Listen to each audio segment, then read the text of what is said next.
Welcome to the Upbuild Enneagram Library, drawing on years of teaching, coaching, and lived experience. We've created this podcast as a deep library of Enneagram knowledge to support you in the most important journey there is, the journey from the ego to the true self. Hi, this is Vipin. Before we get into the episode, we wanted to let you know about a few things coming up at Upbuild. We've got our 6-month coaching certification program, an Enneagram Practitioner certification program, and our weekly spiritual gathering called Remembering Who We Are. Please join us. We would love to see you and support your journey to the self. For more details, visit our website at upbuild.com. And now, on to the episode. So Hari Prasad, today I'm very excited to talk to you about Type 2. You have so many people in your life who are Type 2s or have a 2-wing, so you have substantially experienced. So why don't you start off by giving us a sense for what the Type 2 is? What are the essence qualities of the Type 2? What does the 2 stand for? Yeah, indeed. So the essence qualities are tenderness, sweetness, and warmth. It's all about feeling like I'm bringing something positive, sweet, inviting into relationship with other people. And the basic fear then is based on these essence qualities that I'm not going to have enough of that.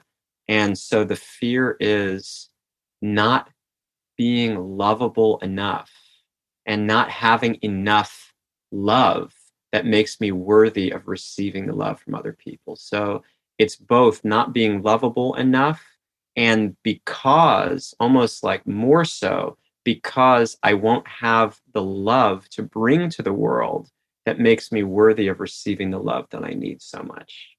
Thank you. And it feels like the relationship with love is interesting for the 2. They probably also feel like there is not enough love in the world and that they have to become the inexhaustible source of love for other people. And it can be pretty exhausting, dare I say. So what is their basic desire? What do they want to do? The basic desire is to feel that they are loving enough, that they are bringing love to other people. So I want to feel loving. And notice that, again, the emphasis is on what I'm offering, what I'm giving, more than what I'm receiving. And it's tricky because that starts to obscure what I need and why I'm doing this in the first place. Because I actually need to be loved and to feel that sense of I'm lovable, right? As we talked about with the fear. And instead, the emphasis is going towards being loving because I need to justify, I can't emphasize this enough, I need to justify receiving any love from anybody else. When we talk about the levels of consciousness for the Type 2, the name of the Type 2, the helper, just by naturally listening or hearing the name, you can't really imagine, well, how can this go wrong or go haywire, right? So walk us through the levels of consciousness. What does a creative 2 look like? And I think in the process of describing the creative 2, it might also be helpful to pay attention to the fact that a creative 2 might almost be going against the very notion that the 2 is selfless. Anyway, I just wanted to lay that out a little bit. The creative 2 is very in touch with what they need, the fact that they need love. They need to love and to be loved. And that means that I'm looking to receive. And there's an honesty that's powerful here, where it's not just emphasizing the other, and giving. There's this grounded energy that is so different from the way we tend to see 2s showing up because we don't operate at the creative consciousness. And the emphasis, again, there is always on the other and my giving. And so with the creative 2, there's a lot of that energy, but it's so grounded because I am not fooling myself that it's all about you all the time. I am able to own my needs and to see them clearly and see how they're acting on me and to speak about them and to walk through the shame of, dare I say, being needy, which has very negative connotations in general. What to speak of for a two that prides him or herself on being selfless, right? So to your point, it's like, oh my God, I'm not selfless. That's an identity crisis. I'm the helper. I'm helping everybody else. If I need help, if I have needs and you're helping me by filling my needs, I have no identity. What am I doing in the world? My whole place in the world is I help other people. I need to be needed, but I don't recognize that I need to be needed. But here in the creative consciousness, I'm recognizing I do need to be needed.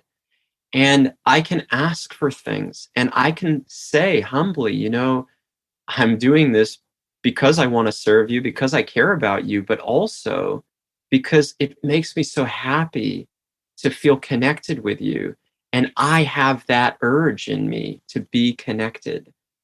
So there's that facility with seeing and owning needs and acting on them, and many times not playing into them, because the two will be, you talked about it being exhausting, needing to be the inexhaustible source of love in the world, which is a prideful idea. It's not grounded, it's not humble, and it's exhausting. So I'm always on my feet doing things for people constantly to be needed. And here, I'm not doing that all the time. I'm able to resist the temptation in the creative consciousness and to do things which will be most beneficial for people. And I don't just enable people because it makes me feel close and makes me feel good. I only do what is genuinely helpful for other people and really will fill me up. And I create a sense of loving connection wherever I go. And there's a warmth. Again, those essence qualities are so vibrant and they're so attractive. They're irresistible. Because as I love to share, what is more essential in life than what the two comes for? To love and be loved. This is what we're all about, not just twos.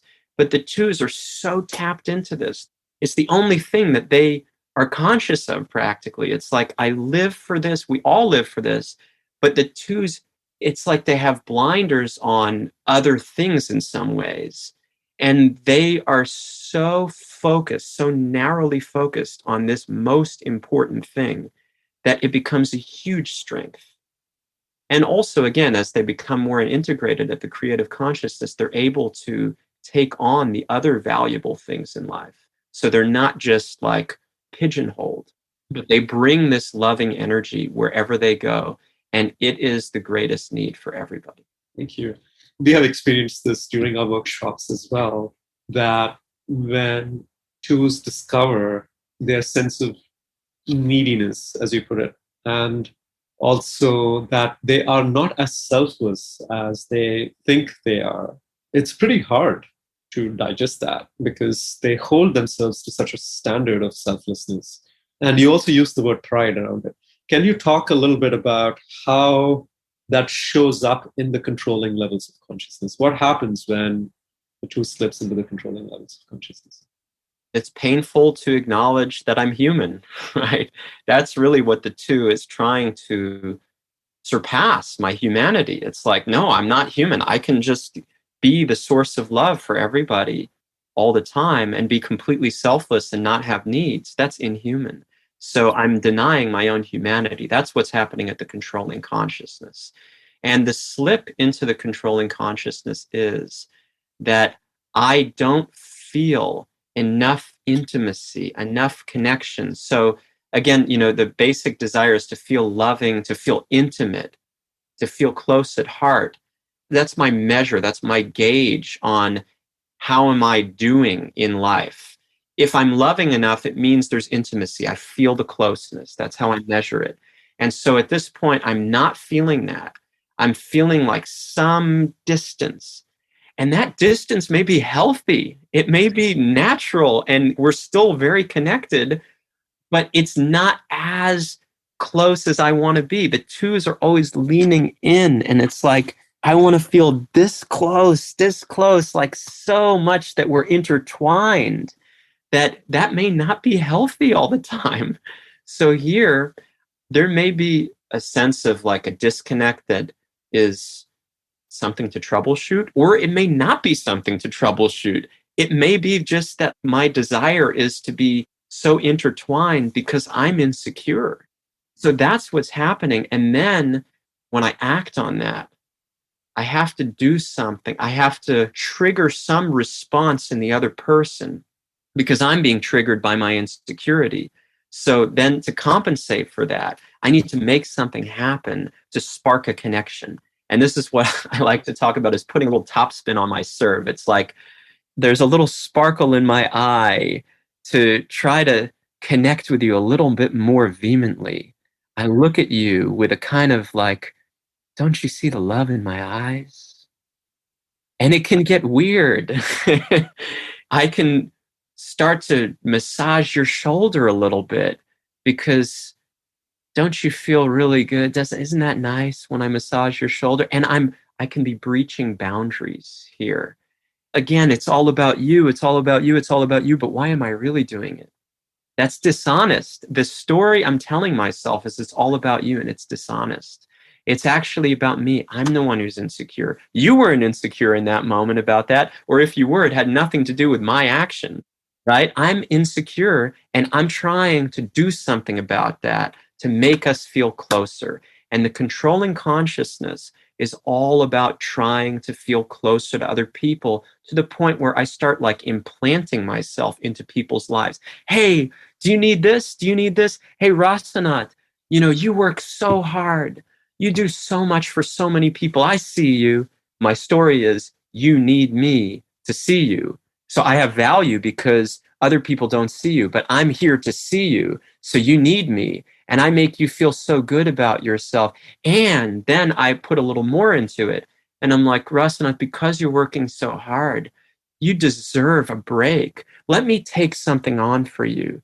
Let me be your secretary. Let me be there for you. And now you really need me, right? And did you ask for that? No. And when you're not as grateful as I think you should be, when I don't feel as seen by you, I start to become resentful, because it's like, hey, you're not appreciating everything that I'm doing for you. I'm appreciating you, and it's not mutual, but you didn't ask for me to step in like that. And so there's all kinds of disconnects and weird stuff going on, and it makes people feel awkward. And I can be really smothering and flattering, and something is so ingratiating and enabling, and it feels inauthentic. I'm just loving you so much, but do I really love you? Is that really what love is? It feels like there is a certain desperate energy that you can get from the two at the controlling levels of consciousness. And when you imagine that in your mind and your heart, all that they're trying to do is basically saying, I need some love. But I can't say it that way, because then what does it mean about me if I'm in need of the very thing that I consider myself the source of? So it's setting yourself up for failure. And so what happens in the destructive levels of consciousness? What happens when this continues even further? Yeah, I just dial it up much more, because I don't get the message that people are running away for air, I don't get that message. It's so ironic, right? I want to be so close to people, and yet I'm driving them away because my energy is so intense. My sweetness is so overbearing that it's like, when you taste something and you're like, oh my God, this is too sweet for me. Some people, like kids, may think, well, there's no such thing as too sweet, but oh, there is. There is. And the two sort of embodies that. And at the destructive consciousness, it can get really ugly. The example we show in our Excavating Your Ego workshop on the Enneagram of Stephen King's Misery, and Kathy Bates's character in the film version, she is so intensely needing to be needed that she's willing to actually force somebody the character played by James Caan, to remain an invalid so that he is dependent on her care. And she actually takes a sledgehammer, it becomes violent. She takes a sledgehammer to his leg to keep him incapacitated. He was already, recovering from an accident. And now if he recovers and he leaves, then what will be my identity? I'm here. I need to be close to you. Dark. Right? It's really dark. For all the 9 types, it gets violent. Even the sweetness of the 2s becomes violent because I am so desperate and so hell-bent on getting what I feel I deserve and I'm being deprived of. It's such a contrast to when you speak about the tenderness, the sweetness, and the warmth. You can't really imagine how it can get so dark and twisted. Watch that movie. She has the tenderness, the sweetness, and the warmth. It's just dark. It's the ego's refraction of those essence qualities. It's the manufactured version of it. She's still like, oh, I love you, right? And she means it, but it's coming from the wrong place. It's distorted by the ego, and it accommodates for so much garbage, as with all the types at this level. That's exactly it. That's one thing that we do recognize when we understand very deeply the Enneagram types, is the potential for slipping down as much as the potential for living the essence. They both exist simultaneously. And it's so important to be aware of the choices that we make when we do feel those insecurities so that we don't slip down the levels of consciousness. How do we climb up back the levels of consciousness? Or how do we make sure we are making the choices that don't take us down the levels of consciousness? So it just comes down to one simple thing. If we can remember this one simple thing, the 2s can climb up the levels of consciousness. It's really clear. And that is become extremely aware, the practice we give for the 2s, become extremely aware of how you are doing things with strings attached. There are strings. I'm sending that text message, I love you, honey. And I'm, checking my phone constantly. Hey, where's the reciprocation? I didn't send that text message free of charge. I've convinced myself that that was for you, but that was not free of charge. There are strings attached to everything I'm doing, and I need to sober up and wake up to that. It's a tough pill to swallow, and I empathize. Really, we have to empathize with the 2s. It's a tough pill to swallow, but it's the most healing thing. Everything good will come from that. I don't have to be inhuman. This is so important. I don't have to be inhuman. I have needs. I need to be loved, not just to love. I need to be loved. And in that effort to be loved and with that need, I recognize that I do things for that purpose. And let me be really intentional about what those things will be. And let me be very honest in my doing them, and let it be mutual and reciprocal, not me implanting myself into people's lives and just overcompensating for my own insecurities. But let me do things from a genuinely loving place that is grounded and accepting of my own humanity. Charity starts at home. If I want to give to other people, I have to be empathic and giving towards myself. I'm priding myself again on being empathic towards everybody else. I need to empathize with my own self and my needs. So see that you're doing things with strings attached and orient from there. Thank you. That was such a vivid and concise, eloquent portrayal of the type 2. I very deeply appreciate and resonate because I have a 2 wing myself, and I was tearing up in places when we were talking about the need for honesty. And I see how it's taken a lot of effort to even start to do that. So thank you. Thank you so much. Thank you for helping me on this journey. That's beautiful. That's so touching. But you are giving as much as anybody, and that's your own sincerity. Thank you. Thank you, Russ. Thank you. Thanks for listening to the Upbuild Enneagram Library. Upbuild is a leadership development company that offers workshops, coaching, and other services to help you on the path towards being your best self, free from the shackles of the ego. To learn more about our work, visit our website, upbuild.com, and sign up for our newsletter to gain access to podcasts, reflections, and upcoming events.